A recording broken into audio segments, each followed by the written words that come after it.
이름으로 기도드렸습니다. 아멘. 오늘 우리에게 주시는 하나님의 말씀은 누가복음 15장 25절에서 32절까지입니다.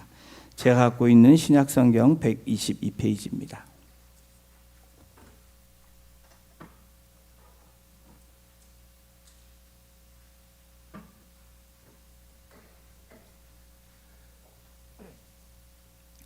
네, 찾으신 줄로 알고 우리 함께 교독으로 봉독하겠습니다. 제가 먼저 25절 봉독하겠습니다. 마다들은 밭에 있다가 돌아와 집에 가까이 왔을 때에 풍악과 춤추는 소리를 듣고 을 불러 이 무슨 일인가 물은데 대답하되 당신의 동생이 돌아왔음에 당신의 아버지가 건강한 그를 다시 맞아들이게 됨으로 인하여 살찐 송아지를 잡았나이다 하니 대답하되 그가 노하여 들어가고자 하지 아니하거늘 아버지가 나와서 권한대 아버지께 대답하여 이르되 내가 여러 해 아버지를 섬겨 명을 어김이 없거늘 내게는 염소 새끼라도 주어 나와 내 벗으로 즐기게 하신 일이 없더니 아버지의 살림을 장녀들과 함께 삼켜버린 이 아들이 돌아오매 이를 위하여 살찐 송아지를 잡으셨나이다. 아버지가 이르되 예 너는 항상 나와 함께 있으니 내 것이 다 내 것이로되 이 동생은 죽었다가 살아났으며 내가 잃었다가 얻었기로 우리가 즐거워하고 기뻐하는 것이 마땅하다 하니라. 아멘. 예, 저희가 2024년도는 Stay Awake, 깨어 있으라 라는 큰 우리 주제를 가지고 우리가 First Quarter, Second, Third, and Fourth Quarter를 나누어서 우리가 함께 지금 나아가고 있습니다. 첫 번째 쿼터는 오직 순종으로, 그렇죠? 두 번째는 뭐죠? 오직 예수로가 첫 번째였습니다. 두 번째는 오직 순종으로, 세 번째 쿼터는 오직 기도로. 지난 주일까지 오직 기도로 말씀을 나눴죠. 이번 네 번째 쿼터는 오직 전도로, 첫 번째 시간으로 아버지의 소원이라는 제목으로 함께 말씀을 선포하기를 원합니다. 누구에게나 마음의 소원이 있습니다. 여러분 소원이 있으시죠? 지금 내 소원은 이겁니다 라고 여러분들이 생각하시는 소원들이 있습니다. 어떤 분들은 지금 삶에서 조금 더 나아지는 삶을 바라는 소원이 있는 분들이 계십니다. 또 건강이 좀 안 좋으신 분들은 지금보다 더 건강해지기를 바라는 마음의 소원이 있습니다. 또 우리 자녀들이 조금 더 잘 되기를 바라는 그 마음들이 있습니다. 결혼을 안 한 자녀가 있다면 결혼하기를 바랄 것이고 또 직장을 찾는 자녀가 있다면 지금 우리 여기에 계신 분들의 마음 가운데는 마음의 소원은 좋은 직장 잡고 좋은 배우자 만나는 그런 마음들을 갖고 계실 것입니다. 또 어떤 분들은 나라와 민족에 이 마음이 있으셔서 정말 나라가 잘 되기를 바라고 또 많은 인재들이 나와서 나라의 큰 인물이 되기를 바라는 그러한 소원들이 있습니다. 어떤 칼럼에서 보니까 모든 부모님들의 소원을 5손가락으로 이야기를 했는데 대부분의 이 소원은 자녀에 대한 소원이 부모님들의 소원의 대부분을 차지하고 있었습니다. 첫 번째는 부모를 공경하는 효가 있는 이 자녀가 되기를 바라는 소원. 형제들끼리 우애 있게 잘 지내기를 바라는 소원이 있었고 또 맡은 일을 자녀들이 책임을 지고 잘 감당하기를 바라는 부모들의 마음이 있습니다. 또 어려운 사람이 있으면 이웃을 돕는 그런 우리 자녀들이 되었으면 좋겠다. 또 자식이 결혼해서 또 자녀를 낳아서 이렇게 가정을 이루는 그러한 자녀가 되었으면 좋겠다. 일반적으로 그렇게 마음의 소원들이 있습니다. 우리가 소원을 갖는 것은 전혀 이상하지 않습니다. 그렇죠? 마음의 소원을 갖는 건 우리 마음이죠. 여러분들 각자의 표현은 않지만 각자의 소원들이 있습니다. 그런데 여러분 오늘 제목 하나님의 소원, 아버지의 소원, 전지전능하신 하나님의 소원이다. 하나님이 소원이 있을까? 라는 이 제목을 보면 하나님 모든 것을 하실 수 있는 분인데 소원이 있다. 조금 이 문맥상 또 이렇게 들을 때 좀 이해가 가지 않는 그런 생각들을 가질 수 있습니다.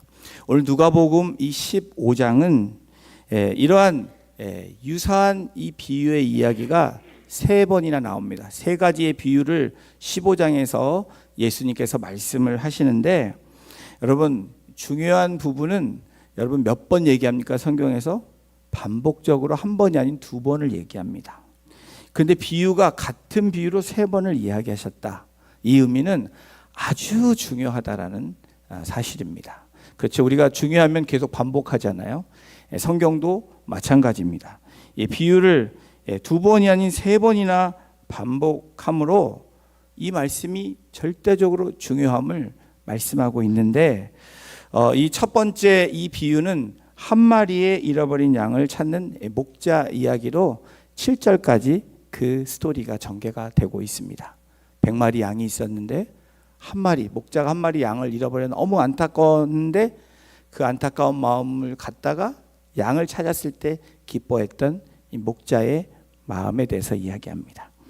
또 두 번째는 잃어버린 동전을 찾은 이야기가 8절부터 10절까지 나오는데요. 한 여인이 있는데 대략 내용이 그렇습니다. 결혼 증표로 받은 동전 10개가 있는데 그 중요한 이 증표 중에 하나인 이 동전 하나를 잃어버립니다. 마음이 너무 힘든 거예요.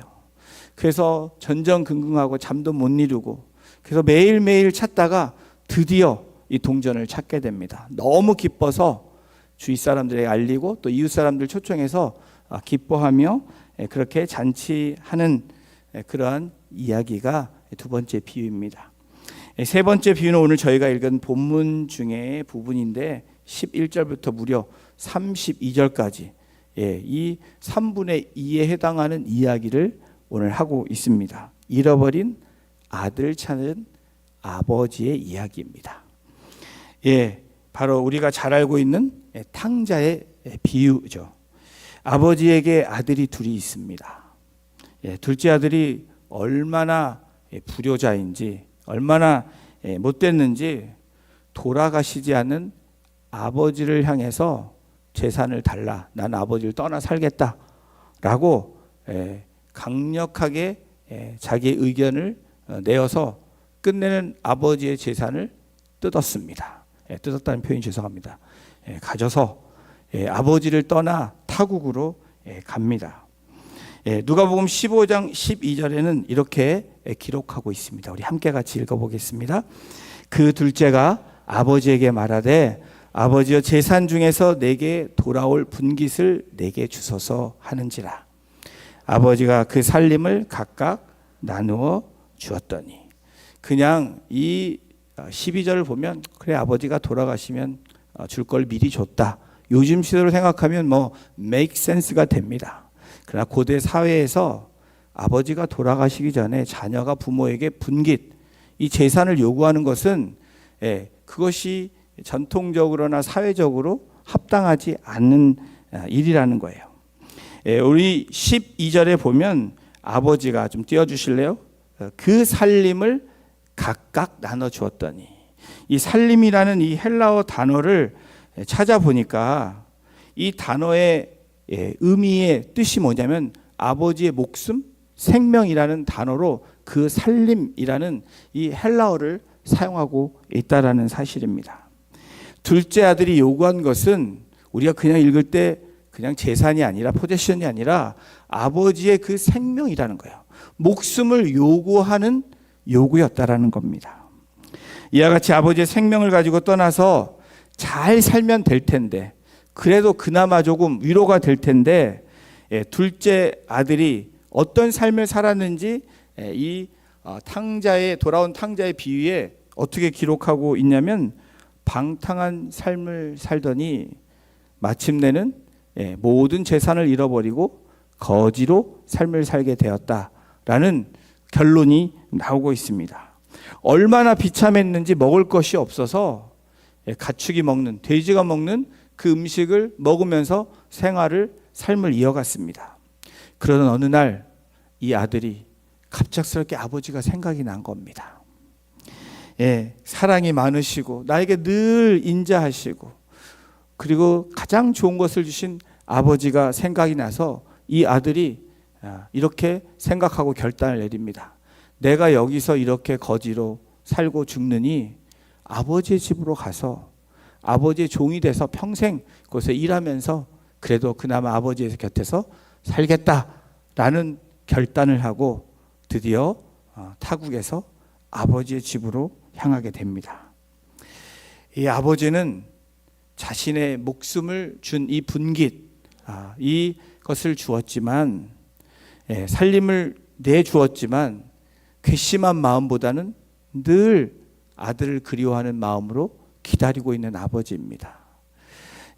아들이 언제 올까 매일매일 앞에 나가 늘 그 길거리를 바라봤던 아버지입니다. 또 잠을 청할 때는 아들이 늦게라도 돌아올까 봐 문을 열어놓고 잠을 청하는 아버지였습니다. 그러던 어느 날 아버지는 저 멀리서 거지 같은 한 사람이 옵니다. 그런데 그 거지가 자기를 떠난 둘째 아들이라는 것을 발견하게 되고 뛰어나가 그 아들을 포옹하며 반기게 됩니다. 대략적인 이 돌아온 탕자의 이유입니다. 아버지는 그 아들에게 너무 기뻐서 좋은 옷을 입히고 좋은 음식을 내고 동네 사람을 불러서 잔치를 합니다. 돌아온 탕자 이야기. 여기에서 정말 우리가 돌아온 탕자로서 아버지를 떠나 방황하고 돌아왔다. 해피엔딩으로 잘 끝나면 되는데 오늘 저희가 읽은 본문은 그 다음 이야기가 계속해서 전개되고 있다는 사실입니다. 음악 소리가 들립니다. 아주 동네가 시끌벅적해요. 그런데 마다들이 열심히 들에서 일을 하고 돌아오는 길에 자기 집에서 잔치가 열리고 음악 소리가 나는 것을 보고 깜짝 놀라서 종에게 묻습니다. 그리고 15장 27절에 보면 이렇게 성경이 기록합니다. 대답하되 당신의 동생이 돌아왔음에 당신의 아버지가 건강한 그를 다시 맞아들이게 됨으로 인하여 살찐 송아지를 잡았나이다. 이 소식을 들은 이 첫째 큰 아들의 반응이 무엇입니까? 분노했다라는 거예요. 화가 나 있습니다. 15장 28절에 이렇게 기록합니다. 그가 노하여 들어가고자 하지 아니하거늘. 일이 끝나서 평소 때면 들어가야 되는 그 집에, 아버지가 있는 그 집에, 잔치가 열리는 그 집에 들어가지 아니하였다라고 기록합니다. 그 모습을 본 아버지가 첫째 아들에게 나와서 이렇게 이야기를 합니다. 28절 후반부입니다. 아버지가 나와서 권하였다. 이러한 아버지를 향해서 첫째 아들이 분을 내는 모습, 돌아온 동생이 못마땅하는 이 첫째 아들의 모습이 오늘 본문에 나타나면서 그 다음 얘기가 진행되고 있는 거예요. 여러분 혹시 영화 아마데우스를 보신 분들 계십니까? 아마데우스 모차르트에 대한 이야기죠. 아주 유사한 이 이야기가 이 모차르트라는 영화 안에, 이 스토리 안에 있습니다. 젊은 살리에르라는 촉망받는 음악가가 있는데요. 그 음악가는 다음과 같이 신실하게 하나님께 이렇게 기도를 했습니다. 주님, 저를 위대한 음악가로 만들어 주십시오. 음악으로 하나님께 찬송하고 영광 돌리면서 또한 저도 세상으로부터 훌륭한 음악가라 그렇게 인정받는 사람이 되기를 원합니다. 제가 세상에서 유명해져서 또 저와 제 작품이 사랑을 받는다면 저는 주님 앞에 저의 삶을 드리고 순결함과 거룩함과 정결함으로 하나님 앞에 내 모든 삶을 온전히 드리겠습니다. 이런 기도를 하고 정말 그렇게 이 살리에르가 그렇게 삶을 삽니다. 가난한 자를 돕고 그리고 어려운 젊은이들을 향해서 음악을 가르쳐주는 귀한 일들을 합니다. 그런데 어느 날 아마데우스 모차르트라는 신동이 나타납니다. 이 아마데우스라는 이름을 보면 하나님께 사랑받는 자라는 이름이에요. 정말 이 아마데우스 자체만 보면 방탕하고 자유분방하고 돌아온 탕자 둘째 아들과 같아요. 살렐의 고뇌가 시작됩니다. 살렐의 생각에 저 젊은 친구는 별로 인생도 설렁설렁 사는 것 같고, 그리고 방탕한 생활을 하는데 나는 정말 이 음악을 위해서 또 하나님을 위해서 나름 이렇게 열심히 살았는데 저 사람이 더 대접을 받는 것에 보고 화가 나기 시작합니다. 그래서 다음과 같이 분노에 차서 이렇게 기도를 합니다. 주님, 도무지 이해할 수가 없습니다. 나는 하나님께 정말 재능을 얻기 위해서 나 자신을 절제하고 내 삶을 온전히 드리는 흠없이 살려고 애썼는데 저 아마데우스는 온갖 방탕한 삶을 살면서 어찌된 일인지 저렇게 레퓨테이션도 좋고 인정받는 음악가로 살고 있습니다. 이런 분노에 섞인 기도를 하고 더 심해져서 급기야 하나님께 이제는 하나님과 나는 적입니다. 상관이 없습니다. 라는 그러한 기도로 이르게 되었다는 거예요. 이러한 피해망상으로 결국에는 파멸해서 정신병원에 삶을 마감하는 안타까운 이야기가 있습니다. 오늘 우리가 함께 묵상하며 나누고 싶은 이야기는 두 번째 잃어버린 아들의 이야기입니다. 첫 번째 잃어버린 아들은 둘째 아들입니다. 그렇죠? 그래서 우리가 제목을 붙인다면 잃어버린 맏아들 아니면 잃어버린 첫째라는 제목이 더 맞을 거예요. 동생이 행한 모습을 옆에서 보았던 형은 동생이 너무 괘씸합니다. 받을 자격이 없는 이미 아버지의 3분의 1의 재산을 가지고 타국에 가서 다 쓰고 이제 돌아왔는데 아버지가 다시 이를 반기며 자신의 받아야 될 그 분깃과 재산을 또 3분의 1을 주려고 하는 아버지를 생각하면서 화가 나기 시작한 겁니다. 나는 지금까지 죽도록 일을 하고 아버지에게 열심히 순종하고 그렇게 따랐는데 재산을 탕진한 이 아들에게 새 신분으로, 과거의 신분, 자녀의 신분으로 다시 해줄 뿐 아니라 또 그 재산을 나눠주고자 하는 이 아버지 때문에 화가 납니다. 그래서 누가복음 15장 저희들이 읽은 29절에 이 아들이 아버지께 분노하며 따지는 장면이 나옵니다. 우리 29절 함께 같이 읽어보겠습니다. 시작. 아버지께 대답하여 이르시되 내가 여러 해 아버지를 섬겨 명을 어김이 없거늘 내게는 염소 새끼라도 주거니와 내 벗으로 즐기게 하신 일이 없더니. 팀 켈러 목사님이 쓰신 탕부 아버지라는 책이 있습니다. 여러분 보신 분도 계실 텐데 제가 읽었는데 굉장한 인사이트를 받고 새로운 이런 관점을 얻게 되었습니다. 이 책에 보면 이렇게 이야기하고 있습니다. 비유에 나오는 형제를 통해 예수님은 사람들이 행복과 만족을 찾으려 하는 두 가지 기본적인 길을 보여준다. 이 나오는 첫째 아들, 둘째 아들을 통해서 그 두 가지의 길이 있다라는 거예요. 하나는 도덕적인 순응의 길이고 또 하나는 자아 발견의 길이다. 어떻게 보면 자아 발견의 길이 좀 더 좋아 보이잖아요. 근데 우리가 객관적으로 볼 때는 도덕적 순응의 길을 대변하고 있는 그 길을 걸어가는 사람이 첫째 아들이고 자유분방하며 자아 발견의 길을 대표하는 인물이 둘째 아들입니다. 첫째 아들과 같이 나는 내가 하고 싶은 대로 하지 않고 전통과 또 가족이 중요시하는 또 공동체가 중요시하는 그런 삶으로 나아가는 모습이 바로 도덕적 순응의 길이라고 이야기하는 거예요. 반면에 자아 발견을 하는 사람의 주장은 어떤 주장이면 둘째 아들처럼 나는 내가 하고 싶은 대로 살겠다.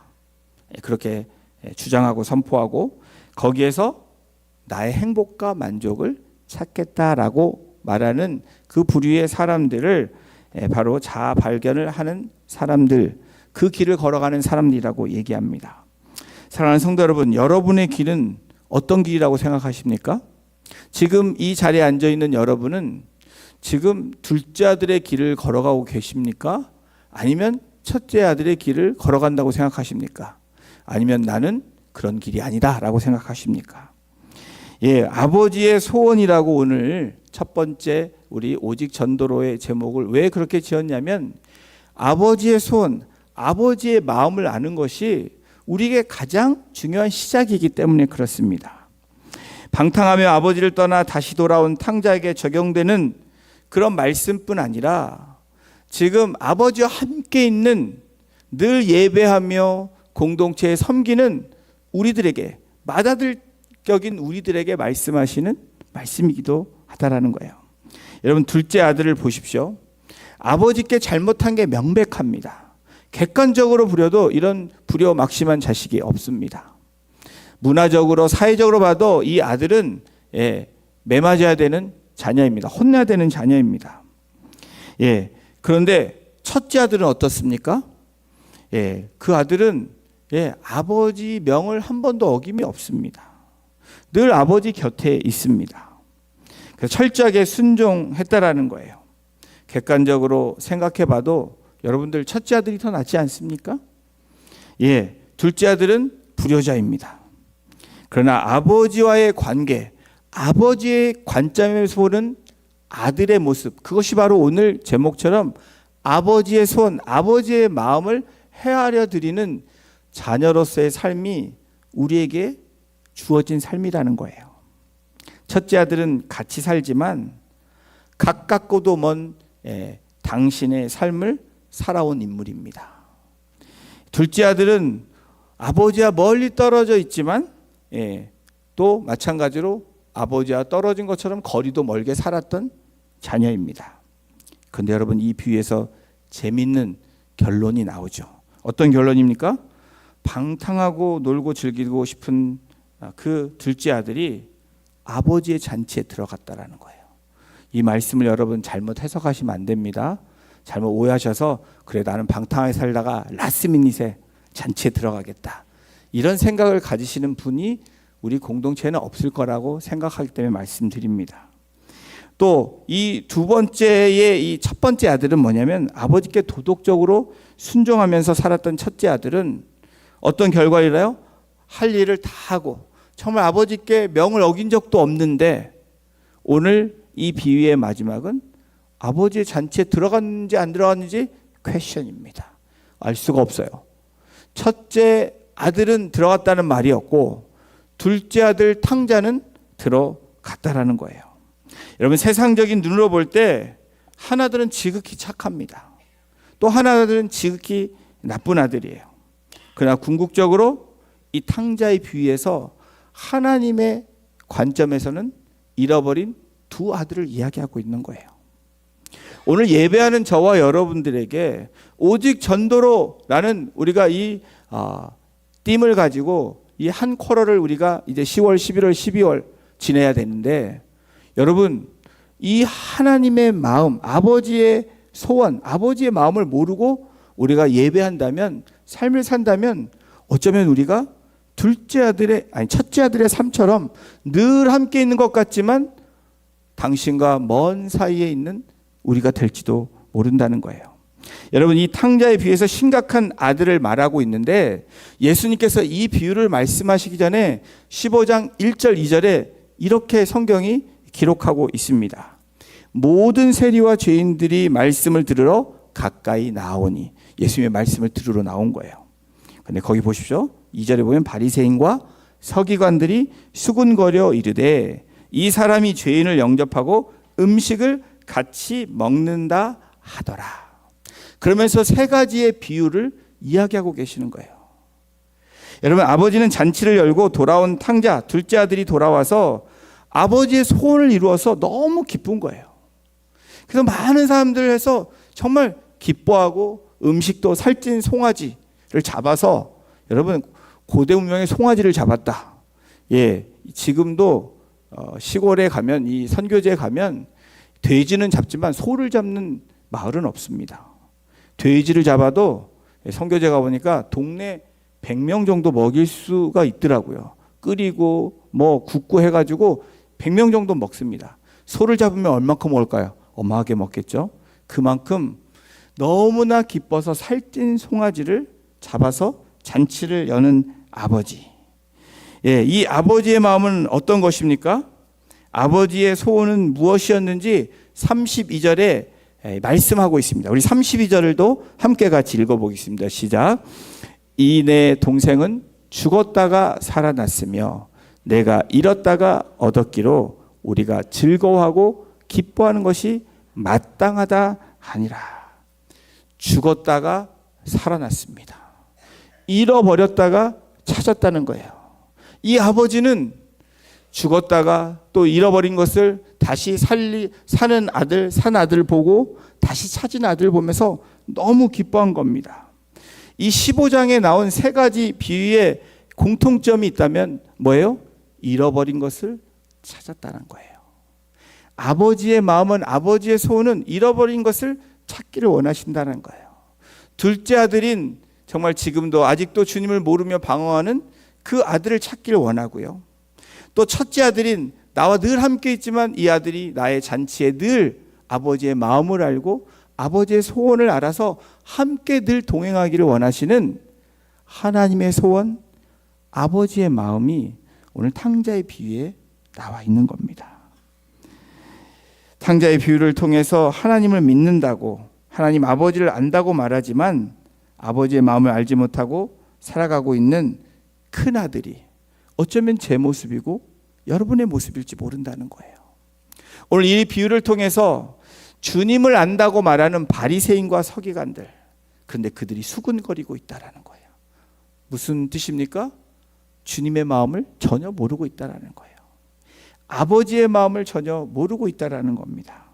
사랑하는 성도 여러분, 우리는 어떤 사람이 되어야 할까요? 오직 전도라고 외쳐도 여러분 첫째 아들처럼 우리가 움직이지 않고 잔치에 참여하는 마음이 없다면 하나님의 마음은 어떨까요? 아버지의 마음은 어떻겠습니까? 또 영혼이 지금 둘째 아들처럼 방황하고 있는 영혼들을 보면서도 그 잔치가 나랑은 상관이 없다라고 말하는 우리의 모습이 있다면 그것은 하나님의 마음을 전혀 모르는 첫째 아들의 모습이라는 거예요. 하나님이 가장 기뻐하시고 하나님의 소원은 무엇일까요? 바로 한 영혼입니다. 그 영혼들이 모여서 예배하는 공동체가 바로 교회라는 공동체예요. 우리는 예배하지만 아직도 예배하지 못하는 곳에 나아가야 되는 삶이 저와 여러분들의 삶입니다. 오직 전도로 너무나 많이 들었던, 너무나 많이 알고 있는 그 아버지의 이야기를, 말씀을 많이 들었지만 그 때가 왔는데 잔치에 들어가지 못한다면 얼마나 아픈 이야기입니까? 저는 우리 여기에 공동체 한 분 한 분이 또 우리 공동체가 그러한 모습이 되지 않기를 원합니다. 교회는 한 영혼을 구원하기 위해서 모든 수고와 모든 노력과 모든 힘과 물질과 에너지를 다 쏟는 것이 바로 한 영혼을 위해서입니다. 우리가 편하게 지내기 위해서 공동체로 모이는 것이 아니라 아버지의 소원인 아버지의 마음을 갖기 위해서 우리가 이 자리에 오는 거예요. 둘째 아들 같은 영혼들이 우리 주변에 있습니다. 그래서 11월 우리 추수감사 주일은 VIP 초청 주일로 우리가 지금 계속해서 진행하려고 합니다. 하나님이 우리의 교회를 세우신, 교회인 여러분들을 부르신 이유가 뭘까요? 내가 너를 사랑한 것 같이 너희도 영혼을 사랑하라는 거예요.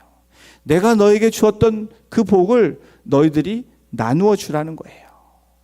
여러분, 이것이 바로 아버지의 소원이고 아버지의 마음입니다. 여러분, 이 탕자라는 이 단어를 보면 어떤 뜻인지 아세요? 무모할 정도로 다 써버리다. 이 방탕한 아들을 이야기하는 것 같지만 이 팀 켈러 목사님의 제목이 여러분 의아하잖아요. 탕부 아버지래요. 왜 탕부 아버지일까요? 아버지가 타락해서? 아니죠. 이 의미는 무모할 정도로 아낌없이 아들을 위해서 다 써버리는 그 아버지를 지칭하는 말로 탕부 아버지라고 우리 팀 켈러 목사님이 그 제목을 정한 겁니다. 여러분, 그렇다면 그 의미 있는 삶을 위해서 저와 여러분은 어떤 삶을 살아야 될까요? 지금 우리의 마음 가운데 여러 가지 문제들이 있습니다. 그렇죠? 여러 가지 고민들이 있으세요. 근데 여러분, 가장 중요한 핵심을 놓치면 모든 것을 잃어버리게 됩니다. 그것은 뭐예요? 하나님 우리를 부르심이에요. 우리 교회를 세우신 하나님의 부르심이 뭐냐를 우리가 잃어버리면, 망각하면 교회인 우리 성도님들이, 교회인 저와 여러분들이, 또 교회 공동체인 우리가 무너지게 되어 있다라는 거예요. 여러분, 선교하고 전도해야 되는 이유가 뭘까요? 그냥 시간이 돼서 하는 게 아닙니다. 하나님이 우리를 부르신 그 분명한 이유가 있습니다. 나를 자녀 삼으신 이유가 있습니다. 나를 부르신 하나님의 뜻이 있다라는 거예요. 그냥 내 안에 와서 살라 이런 것도 있지만 그냥 첫째 아들처럼 살기를 원하지 아니하신다는 거예요. 첫째 아들은 그 모습을 우리가 묵상해 봐야 된다는 거예요. 내가 진짜 그런 아들이었다면 늘 예배 자리에 나오지만, 늘 찬양도 하고 봉사도 하고 헌금 생활도 하지만 아버지의 마음을 모르고 살아가는 자녀가 된다면, 여러분, 그것은 우리가 가까이 있지만 너무 먼 당신과 삶을 살아가고 있는 우리의 모습이 될 수밖에 없다라는 사실입니다. 사랑하는 성도 여러분, 매일매일 우리 공동체가, 형제 자매가 정말 그 구원의 은혜로 이 탕자처럼 살다가 주님을 만나서 아버지의 품으로 돌아와 잔치가 열리는 우리 공동체가 되기를 소원합니다. 여러분, 진짜 소원하세요? 그 소원이 이루어지고 계속 되어질 때마다 여러분, 우리는 행복한 교회가 될 수 있고요, 행복한 성도가 될 수 있습니다. 우리가 힘든 문제들이 있지만 건강하게 살아갈 수 있습니다. 건강한 공동체로 세워갈 수 있고요, 하나님 기뻐하시는 영혼을 세우고 가정을 세우고 작은 목장교회를 세우고, 그리고 우리 다음 세대를 세우며 땅끝으로 나아가는 그 하나님의 지상 명령을 감당하는 공동체가 될 때 하나님이 가장 기뻐하시고 하나님의 소원을 가장 잘 헤아려 드리는 그런 공동체가 될 줄로 믿습니다. 그런 우리 성도님들, 이번 4번째 코로 오직 전도로 영혼 구원 대상자를 생각하시고 또 그 영혼들 위해서 기도하시고 그 영혼들이 와서 함께 잔치를 여는 그날이 오기를 우리가 기뻐하며 기대하며 나아가는 우리 공동체, 우리 성도님들 되시기를 주님의 이름으로 축원합니다. 기도하시겠습니다. 하나님, 아버지의 마음을 알기를 원한다고 찬양하고 고백한 것처럼 탕부 아버지, 모든 것을 다 쏟아내시며 그 십자가 위에서 나를 위해 죽으신, 아낌없이 주신 탕부 아버지의 마음을 오늘도 우리가 붙잡고 나가기를 원합니다. 첫째 아들의 모습처럼 살아가는 분노하는 자들이 아니라 하나님의 그 명령에, 또 하나님의 마음에 기뻐하며 그 잔치에 함께 참여할 수 있는, 기뻐하며 아버지의 마음을 시원케 하며 충족케 하는 그런 자녀들이 될 수 있도록, 그런 공동체로 세워질 수 있도록 우리가 그 말씀에 순종하며 또 그 말씀대로 행하며 나아가는 복된 주의 백성들, 주의 공동체가 되기를 주님 소원합니다. 우리 사랑하는 성도님들, 또 우리 공동체가 정말 영혼 구원에 있어서 더욱더 힘을 가게 하시고 모든 마음과 뜻과 정성을 다해서 아버지의 마음을 아는 자녀, 소원을 이루어드리는 자녀처럼 한 영혼을 주님 앞에 인도하는 그런 놀라운 역사가 우리 성도님들 삶 가운데, 또 우리 가정 가운데, 우리 목장 교회 가운데, 그래서 우리 전체 공동체가 하나님 앞에 기뻐하며 감사할 수 있는 매 주일이 되어질 수 있도록 주님, 성도님들의 마음을 주장하여 주시고 정말 그 마음대로, 뜻대로 하나님께 기쁨이 되는 주의 백성 되기를 간절히 소원하며 우리를 구원해 주신 예수님의 이름으로 감사하며 기도드렸습니다. 아멘. 우리 다 같이 일하셔서 우리 아까 배웠